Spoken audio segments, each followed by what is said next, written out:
आ रहा है। आगे जो भी अपडेट होगा इस पर लगातार आपको देते रहेंगे। आगे बढ़ते हैं, बड़ी खबर खैबर पख्तूनख्वा से, जहां पाक सेना पर बड़ा हमला हुआ है और मोहम्मद में बम निरोधक दल पर हमला हुआ है। आईईडी विस्फोट में 3 सैनिकों की मौत की खबर सामने आ रही है, जबकि पाकिस्तानी सैनिक गंभीर रूप से घायल हो गए हैं। 114 ब्रिगेड के पास हुआ है विस्फोट और हमले की जिम्मेदारी किसी ने फिलहाल नहीं ली है, लेकिन खैबर पख्तूनख्वा प्रांत में एक बार फिर से पाकिस्तानी सेना पर यह बहुत बड़ा हमला माना जा रहा है। और पाकिस्तान से मिल रही जानकारी के मुताबिक मोहम्मद जिले के ममदगट इलाके में पाकिस्तानी सेना की बॉम्ब डिस्पोजल यूनिट को आईईडी से निशाना बनाया गया और बताया यह जा रहा है कि यह हमला 114 ब्रिगेड के पास उस समय हुआ जब बम निरोधक दस्ता इलाके में ऑपरेशन चला रहा था और उस वक्त ये हमला किया गया है। अजय जांडियाल संवाददाता तमाम जानकारी के साथ जुड़ चुके हैं। अजय, एक बार फिर से खैबर पख्तूनख्वा में ये बड़ा हमला हुआ है, कितना नुकसान, क्या कोई जानकारी अब तक सामने आई है? देखिए, बिल्कुल अगर आप देखें तो पाकिस्तान के खैबर पख्तूनख्वा में लगातार जो हमलों का सिलसिला है बीएलए के वो जारी है, टीटीपी के जो है वो जारी है। और जिस तरीके से लगातार खैबर पख्तूनख्वा और बलूचिस्तान एक जंग का मैदान पाकिस्तान में बना हुआ है, पाकिस्तान जितनी भी कोशिश करे आंखें नहीं मूंद सकता, दुनिया को से ये नहीं छुपा सकता है। दरअसल पाकिस्तान के कब्जे वाले कश्मीर, खैबर पख्तूनख्वा और बलूचिस्तान में पाकिस्तान की हालत काफी पतली है। पाकिस्तान की हालत ऐसी है कि वहां पर उनकी जो सेना की गाड़ियां हैं या उनकी जो चौकियां हैं उनको तक हमले कर जो है वो नुकसान पहुंचाया जाता है। पाकिस्तान के सैनिक हर रोज जो है हमलों में मारे जाते हैं। इससे एक चीज स्पष्ट है कि जो बीएलए और टीटीपी दावा कर रहे हैं कि वो इस इलाके में पूरी तरीके से काबिज हो चुके हैं, उसमें कोई भी जो है वो कमी नहीं दिखती है। और पाकिस्तान जो वहां पर ग्राउंड पर नहीं जा पा रहा, वो सिर्फ एयरफोर्स के जरिए वहां पर एयर स्ट्राइक्स करके उनको नुकसान पहुंचाने की प्रयास कर रहा है, जिसके एब्स में वो वहां पर मौजूद सिविलियंस को टारगेट करता है। लेकिन ये हमला किस प्रकार का था अजय, और क्या किसी के द्वारा अब तक जिम्मेदारी ली गई है? देखिए, जिस तरीके से लगातार ये हमले हो रहे हैं, टीटीपी और उसके जो साथी संगठन हैं वो खैबर पख्तूनख्वा में हमले कर लगातार नुकसान पहुंचाते हैं। बीते 24 घंटों में 7 हमले टीटीपी ने अलग अलग इलाकों में खैबर पख्तूनख्वा, वजीरिस्तान, नॉर्थ वजीरिस्तान में किए हैं और इसमें पाकिस्तान के सैनिकों के मारे जाने की भी सूचना है। और इसी तरह से अगर आप देखें तो बलूचिस्तान में भी बड़ा हमला बीएलए ने जो किया था उसका एक वीडियो जारी कर उन्होंने ये भी बताया है कि कैसे उन्होंने बलूचिस्तान में पाकिस्तानी सेना के काफिले को निशाना बनाया।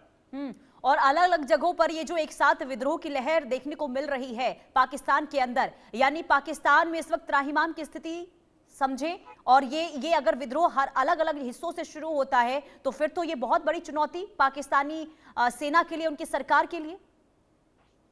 देखिए, बिल्कुल आपको बता दूं कि जिस तरीके से हमले हुए हैं उससे एक चीज बड़ी साफ है कि ये विद्रोह नहीं बल्कि ये पूरे तरीके से अपने इलाके को पाकिस्तान से अलग करना चाहते हैं। टीटीपी जो है एक लंबे समय से पाकिस्तान की सेना का हिस्सा रही, उनके साथ रही और किसी भी तरह से पाकिस्तान ने जो भी काम करने होते थे टीटीपी का इस्तेमाल किया जाता था। वो अफगानिस्तान में अमेरिकन फोर्सेस के साथ लड़ते थे तो पाकिस्तान सरकार और सेना का फैसला था, आईएसआई का फैसला था। जब उन्होंने भारत में भी घुसपैठ करने की जो तालिबानी आतंकियों को कोशिश की वो भी पाकिस्तानी सेना ने किया, मगर अब उन्हें समझ आ चुका है कि उनका इस्तेमाल किया जाता रहा और उनका जो अपना इलाका था उसको अफगानिस्तान से काटने का जो प्रयास पाकिस्तानी सेना लगातार कर रही थी वो दरअसल किसी को गवारा नहीं है, जिसके चलते ये तमाम जो नतीजे जो हैं वो निकल रहे हैं। ना उन लोगों की सुनवाई, ना उन लोगों के लिए कोई जो है उनके जो हक है उनको देना।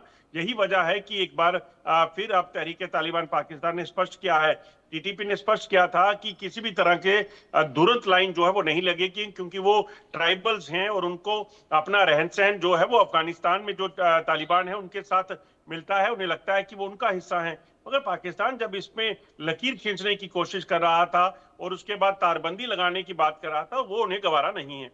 और सबसे बड़ी बात यह कि पाकिस्तान की जो सेना है वो इन हमलों को भाप नहीं पा रही है, यानी कि इंटेलिजेंस फेलियर तो है ही, और बेबस यहां पर जरूर माना जाए टीटीपी के सामने, बीएलए के सामने इस वक्त पाकिस्तानी सेना है।